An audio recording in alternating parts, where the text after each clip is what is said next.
2026 starting అయినప్పటి నుంచి అనుకుంటున్నా వీడియోస్కి వాయిస్ ఇచ్చి వీడియోస్ చేయాలని.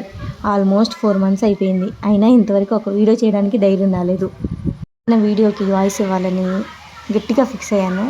So welcome back to my channel వేదాతో ధార్మిక్. ఇవి పచ్చి జీడికాయలో జీడి పెంకిలో నాకు తెలియదు. వీటిని మీ వైపు ఏమంటారో కమెంట్ చేయండి.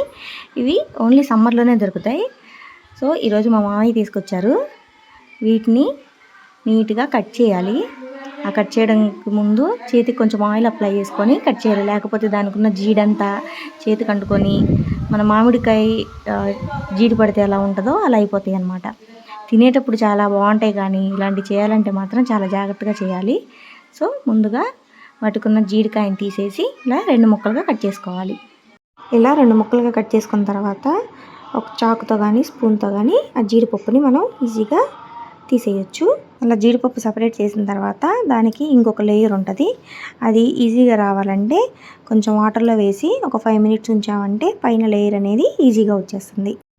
Thank you for watching. వెళ్తూ లైక్ అండ్ సబ్స్క్రైబ్ చేయొచ్చు కదా.